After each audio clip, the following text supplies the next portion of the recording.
अक्सर हम लोग मानते भी हैं, जानते भी हैं कि डॉक्टर भगवान का दूसरा रूप होते हैं और एक स्वस्थ देश, एक स्वस्थ समाज, एक स्वस्थ परिवार, एक स्वस्थ व्यक्ति डॉक्टर ही बनाते हैं। लेकिन अगर उस डॉक्टर को बनाने की प्रक्रिया अस्वस्थ हो जाए तो वो डॉक्टर कैसे एक स्वस्थ नागरिक को बनाएगा? मैं आंकड़े पीछे चलते रहेंगे, मैं साथ साथ बोलता रहूंगा ताकि आपको समझ में आए कि क्या हैं ये आंकड़े। नाम है नीट। कहीं से भी रिजल्ट देखने के बाद क्या आपको लगता है कि ये प्रक्रिया नीट है, ये प्रक्रिया साफ है, स्वस्थ है, स्वच्छ है?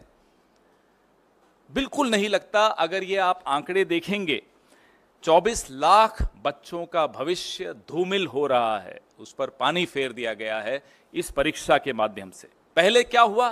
तारीख बढ़ाते रहे, बार बार तारीख बढ़ा रहे थे और फिर पूरे सिस्टम की पोल 4 जून को खुल गई।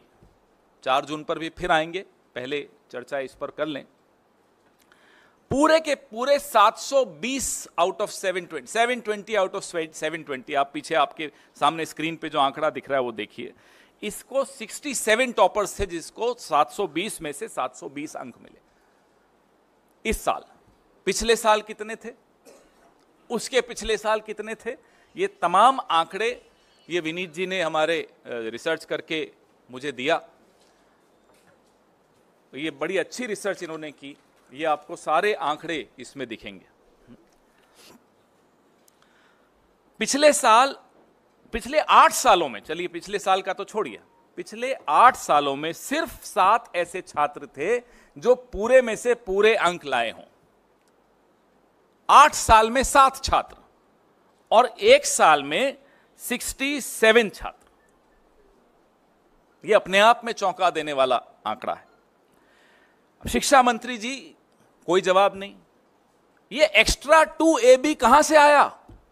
प्रधानमंत्री की भाषा में अगर पूछें तो ये 2AB आया कहां से एक्स्ट्रा?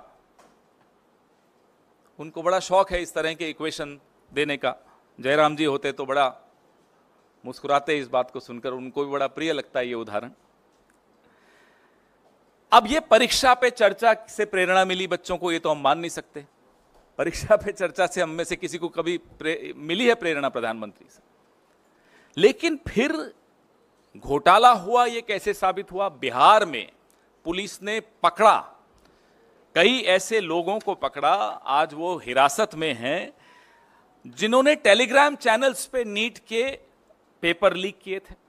इसकी जांच में आगे क्या हुआ ये हमें नहीं मालूम। 13 आरोपी वहां गिरफ्तार हुए। वैसे ही गोधरा, गुजरात, बिहार भी का एक उदाहरण दे रहा हूं मैं आपको, अब गुजरात का भी उदाहरण दे रहा हूं। गोधरा में भी कोचिंग सेंटर्स के साथ मिलकर, एक पर्टिकुलर कोचिंग सेंटर था, उसके साथ मिलकर कैसे ये लीक हुआ।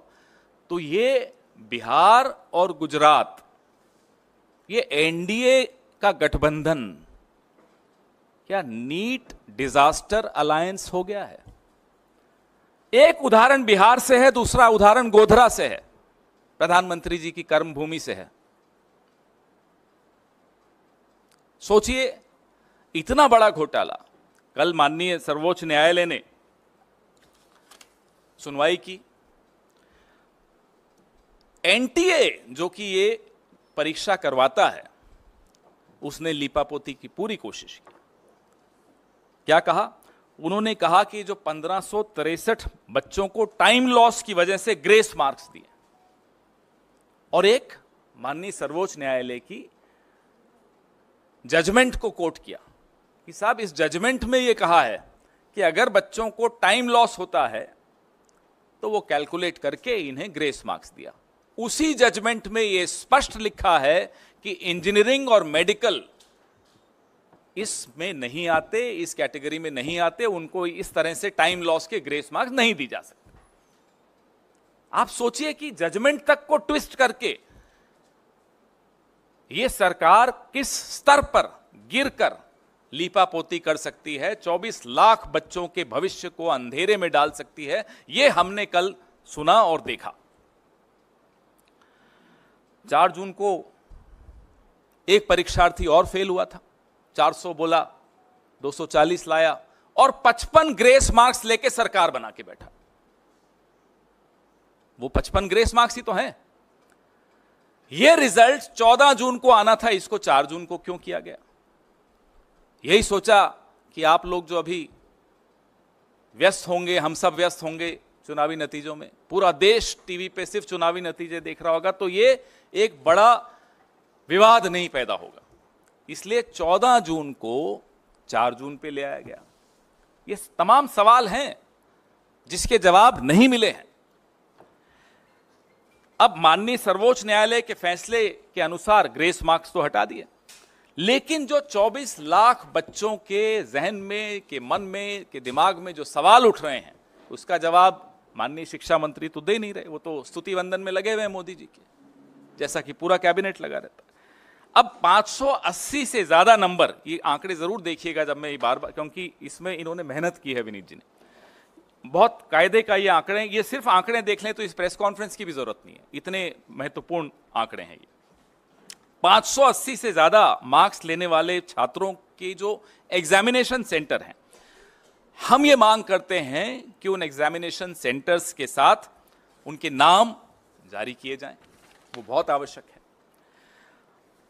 दूसरी हमारी मांग ये है कि जो 12वीं के बोर्ड के मार्क्स का मिलान नीट के टॉपर्स के साथ किया जाए, क्योंकि एक सूचना है कि कुछ ऐसे छात्र हैं जिन्होंने 12वीं भी संघर्ष करके पास की, कोई ज्यादा अच्छे नंबर नहीं लाए, लेकिन नीट में टॉपर हो गए। हम नहीं कह रहे नहीं हो सकते, ऐसे लोग आगे चल के शिक्षा मंत्री और प्रधानमंत्री भी बन सकते हैं, इसमें कोई हमें उसमें नहीं है, लेकिन नीट में इतने मार्क्स ले जाएं, थोड़ी गड़बड़ की आशंका वहां 24 लाख बच्चों के मन में है, तो इसका जवाब भी देना होगा।